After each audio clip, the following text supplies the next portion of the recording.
1970년대 초 미국 로체스터 시민들은 아이들의 이름표조차 달지 못하게 됐습니다. 왜냐하면 어떤 살인범이 아이들의 이름을 보고 살인했다는 소문이 퍼졌기 때문이죠. 그리고 실제로 희생된 세 소녀에게는 기괴한 공통점이 있었습니다. 이름과 성의 첫 글자가 같았고 시신이 발견된 장소의 이름마저 같은 알파벳으로 시작했습니다. 오늘 이야기할 사건은 미국 역사상 가장 섬뜩한 미제 사건 중 하나, 알파벳 살인 사건입니다. 알파벳 살인 사건은 1971년과 1973년 사이에 뉴욕주 로체스터에서 발생한 미해결 아동 살인 사건으로 미국 사회에 큰 충격을 안겨준 사건이죠. 피해자들은 10세 전후의 소녀들이었으며 범인은 피해자를 성폭행한 후 손이나 끈으로 목을 졸라 살해하였습니다. 1971년 11월 16일 10살 소녀 카르멘 콜론은 할머니의 부탁으로 약국으로 심부름을 간 뒤 집으로 돌아오지 않았죠. 가족들은 실종 신고를 하고 경찰은 조사를 시작합니다. 약국 주인은 카르멘이 불안한 얼굴로 이렇게 말했다고 증언하죠. 가야 해요. 빨리 가야 해요. 또 고속도로에서 운전자들이 카르멘을 목격하였는데 하의가 벗겨진 어린 소녀가 도로 위를 뛰어가며 차를 향해 손을 흔들고 있었다고 말합니다. 그리고 몇 시간 뒤 카르멘은 숨진 채 발견됩니다.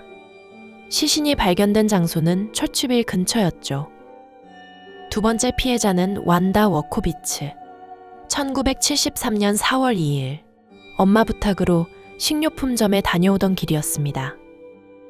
목격자들은 그녀가 무거운 장바구니를 들고 힘겹게 걷고 있었다고 말을 했죠. 그리고 근처를 맴도는 갈색 차량 한 대가 목격되었다는 진술과 함께 완다는 실종되고 다음날 오전 경찰은 웹스터 외곽도로 아래 언덕에서 완다의 시신을 발견합니다. 세 번째 피해자는 미셸 메엔자. 1973년 11월 26일 11살 미셸 메엔자는 학교에서 집으로 돌아오지 않았습니다. 며칠 뒤 메세돈 시골 도랑에서 미셸의 시신이 발견됩니다. 조사 과정에서 이상한 점을 발견하는데 3명의 피해자는 이름과 성의 첫 글자가 같았고 시신이 발견된 장소의 이름마저 같은 알파벳으로 시작했죠. 3명의 피해자, 3번의 동일한 패턴을 두고 사람들은 이 사건에 이름을 붙입니다. 알파벳 살인 사건. 범인이 노린 피해자의 또 다른 공통점이 있었는데 모두 가벼운 비나 폭우가 내리는 날 오후에 로체스터에서 사라진 사춘기 이전 여아였으며 그들의 시신은 나중에 인근 마을에서 발견되었습니다. 피해자의 시신은 일반적으로 차량으로 접근 가능한 고속도로 근처에서 옷을 완전히 입었거나 부분적으로 입은 채로 발견되었죠. 수사관들은 수많은 목격자들이 아이와 함께 있는 것을 본 사람의 몽타주를 언론에 공개하고 3건의 살인사건 모두를 저지른 것으로 강력히 의심되는 범인을 추적하기 위해 전용 전화 핫라인을 설치합니다. 이러한 노력으로 대중으로부터 수많은 전화가 걸려왔지만 뚜렷한 단서는 발견되지 않았죠. 유력한 용의자로 미겔 콜론, 데니스 테르미니, 케네스 비앙키, 조셉 나소 4명이 거론되었지만 모두 알리바이가 있고 확실한 단서가 없어 풀려나게 됩니다. 1995년 카르멘 콜론의 어머니는 딸의 살해에 관해 처음으로 공개적인 발언을 하였는데 내 딸 카르멘 콜론을 죽인 사람이 누구인지 알고 죽을 수 있다면 지금까지 살아온 삶보다 더 평화롭게 죽을 수 있을 것입니다. 내 삶에서 내가 원하는 단 한 가지는 그 사람이 내 어린 딸에게 저지른 끔찍한 짓에 대한 대가를 치러야 한다는 것을 아는 것입니다. 만약 이 일을 저지른 사람에게 조금이라도 연민이 있다면 그는 이 어린 소녀들의 가족들이 오랫동안 겪어온 고통과 괴로움을 볼 것입니다. 라고 말하였죠.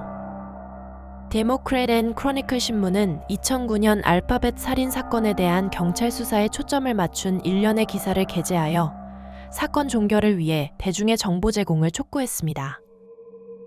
이 기사로 인해 로체스터 경찰서는 약 20건의 새로운 수사 단서를 받았고 접수된 모든 단서를 추적했지만 범인을 체포하고 유죄 판결을 내리는 데는 성공하지 못하고 있죠. 현재까지 알파벳 살인 사건과 관련하여 수사관들이 800명이 넘는 잠재적 용의자를 신문했지만 살인범은 잡히지 않았고 사건은 미해결 상태로 남아 있습니다. 시청해주셔서 감사합니다.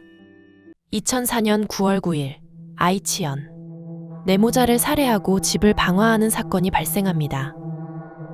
사건이 발생하기 며칠 전 누군가가 피해자의 현관문을 무리하게 열려고 한 사건이 있었으며 시한바라 장치가 설치되어 있었다는 점에서 계획살인이 분명하였죠.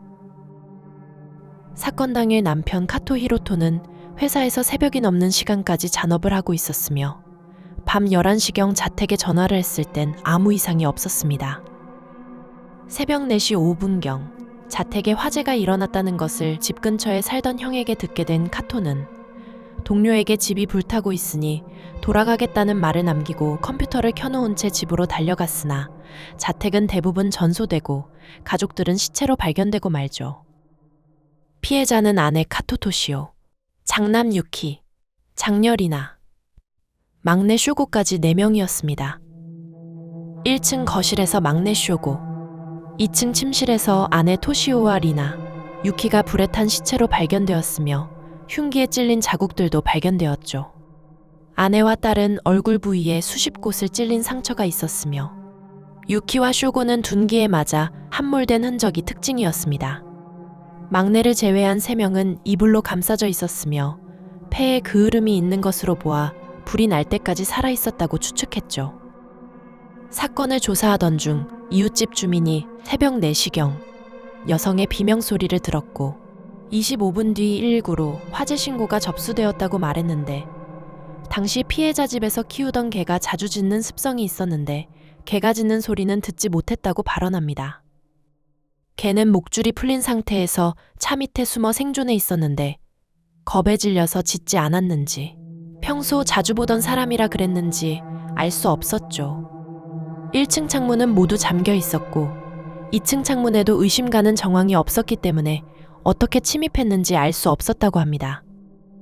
등유는 피해자 시체 외에도 자택 곳곳에 광범위하게 뿌려져 있었는데 범인이 직접 가져온 것으로 추정되었으며 자택에서 어지러진 성냥개비와 등유가 스며든 신문지가 발견되었죠.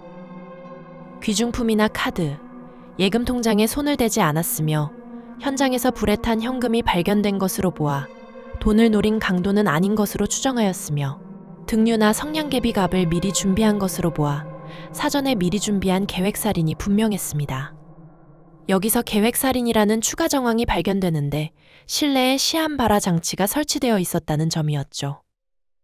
이 장치는 고무밴드로 묶은 수십 개의 성냥개비를 엮어 중앙 부분에 약 10에서 15cm의 막대를 잘라 모기향에 끼워 넣고 고정시킨 뒤 불을 피운 모기향을 신문지 위에 올려놓고 천천히 성냥개비에 불이 붙게 하는 방식으로 제작되었죠.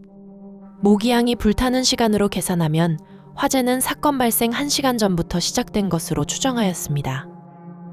사건 발생 1년 전, 누군가가 피해자 자택 현관문을 무리하게 열려고 한 사건이 발생한 적이 있었는데 이 사건 이후 자택의 모습을 살피는 수상한 자가 목격되어 자택의 잠금 장치를 강화한 상태였으며 사건 당일에는 소방 작업을 하던 소방대원과 근처의 주민이 현장 근처에서 수상한 승합차를 목격했는데 30에서 40대가량의 남성이 운전하고 있었다고 밝혀집니다. 하지만 아무런 단서도 찾지 못하고 남편의 요청으로 현장을 보존하고 수사는 종료되죠.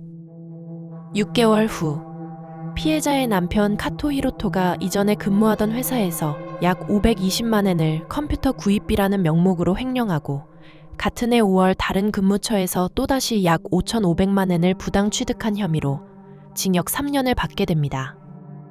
횡령한 돈을 이용하여 주변에 씀씀이가 컸다는 진술도 나오죠. 이 사건으로 인해 남편이 범인임을 암시하는 기사가 나왔는데 사기 혐의는 인정했으나 사건에 관련된 범행은 완전히 부정합니다.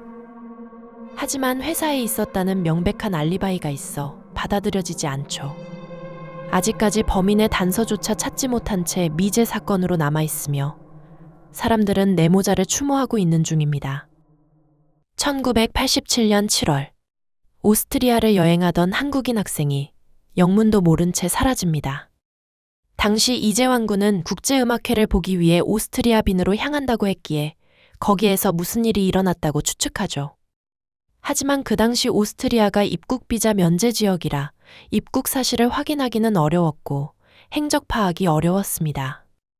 그 당시 영화감독 신상욱 씨, 여배우 최은희가 거기에서 북한에 납치되었다 탈출한 곳이 빈이었던 만큼 북한에 납치된 것이 아니냐는 말이 많았죠. 이 사건이 벌어진 시기는 남북관계가 극도로 긴장되어 있던 시대였습니다.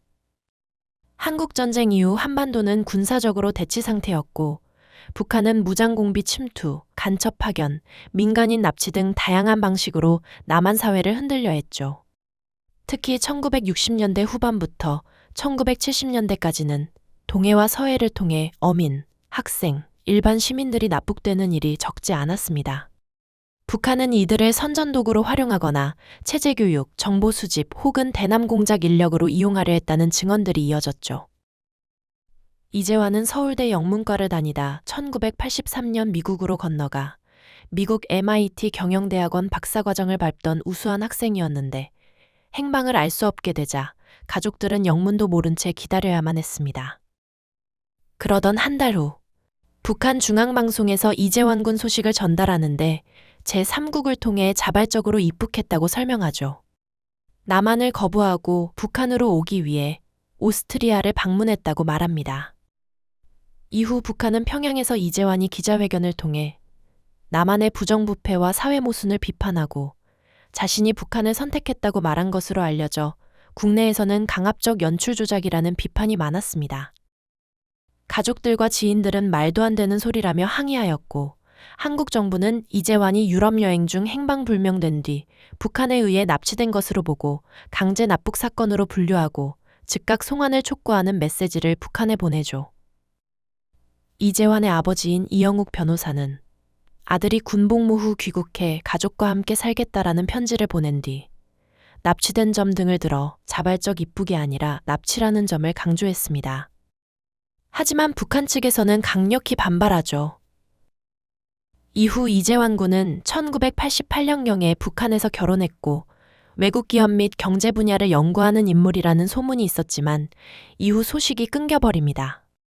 그러나 1999년 한국 국정원은 이재환이 탈북을 시도하다 체포되어 정치범 수용소에 수감되어 있다는 사실을 확인했다고 발표하고 2년 뒤 3차 이산가족 상봉을 위한 생사 확인 과정에서 북한은 납북된 이재환 씨가 사망했다고 통보하는데 당시 북한은 사람들이 굶어 죽는 시절이었는데 정치범 수용소에서 살아남는다는 건 있을 수 없는 일이었죠. 가족들은 사인 규명을 위해 유해라도 찾아와야 한다고 성명을 내었고 이재환 씨의 친구인 가수 이광필 씨기 홍보대사로 활동하였습니다. 이후 이재환을 그리워하는 앨범까지 발매하기도 하였죠. 이재환 씨는 아직도 북한에서 돌아오지 못하고 있습니다. 시청해주셔서 감사합니다. 세계 6대 문명 중 하나인 메소아메리카 문명. 이 중에서도 가장 유명한 건 마야 문명이죠. 하지만 이 마야 문명보다 훨씬 크고 발달했던 문명이 테오티우아칸입니다. 영화 아포칼립토의 모티브가 되기도 하였으며 마야 문명의 발전도 여기서 시작되었죠. 테오티우아칸은 해발 2300m의 멕시코 고대 도시로 기원전 600년 이전부터 사람들이 거주했습니다. 하지만 아직까지는 소부족들이 여기저기 흩어져 사는 작은 도시였죠.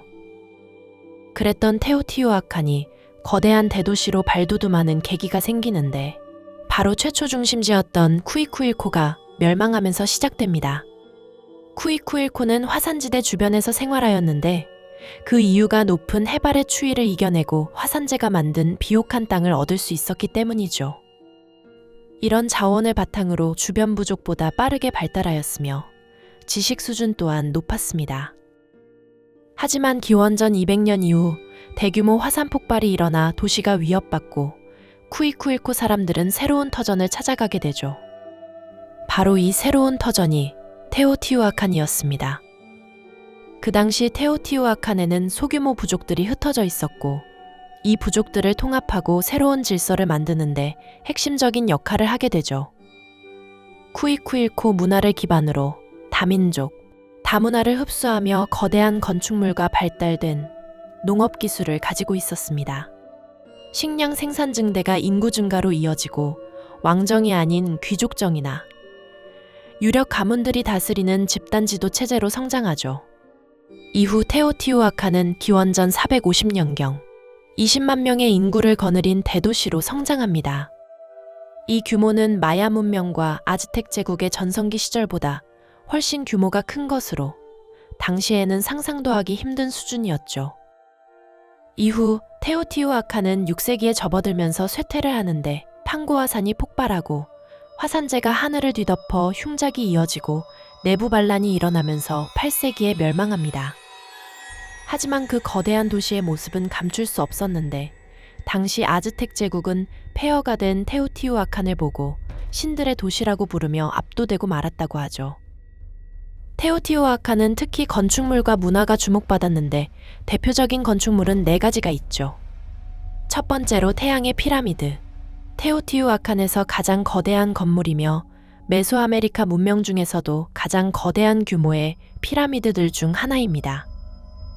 75m의 거대한 높이로 세계에서 3번째로 거대한 피라미드라는 타이틀을 보유하고 있죠. 피라미드 모서리에서는 어린이들의 유골이 발견됐는데 아마 인신공양 의식에 받쳐진 걸로 추측합니다. 두 번째는 달의 피라미드입니다. 태양의 피라미드보다도 훨씬 일찍부터 존재했던 피라미드로 어떠한 신전보다도 여신의 형상이 많이 나타나 있다고 하죠. 애초부터 시체를 묻는 공간으로 활용하였으며 무려 2000년이나 봉인되어 있었던 무덤이라고 합니다. 세 번째는 케찰코아틀 신전입니다. 테오티후아칸에서 3번째로 거대한 피라미드로 깃털 달린 뱀의 사원이라고 불리기도 하며 지하에 200명이 넘는 유골이 묻혀있는 것으로 유명하죠. 피라미드 중앙으로 갈수록 묻혀있는 유골들의 지위나 부장품의 질이 높아지며 유골들도 그 지위가 최고 엘리트층에서 하층 노예까지 다양하다고 합니다. 네 번째는 죽은 자의 거리. 죽은 자의 거리는 테오티후아칸의 가장 번화가이자 중심대로로 폭 45m, 길이 4km에 달하는 도로이며 테오티후아칸 곳곳을 서로 연결하는 중심지죠. 동쪽에는 태양의 피라미드, 북쪽에는 달의 피라미드, 남쪽에는 케찰코아틀 사원이 있습니다. 문화적 특징으로는 인신공양과 종교가 대표적이며 건물을 증축하거나 기공할 때 인신공양을 통해서 축복했다고 하죠.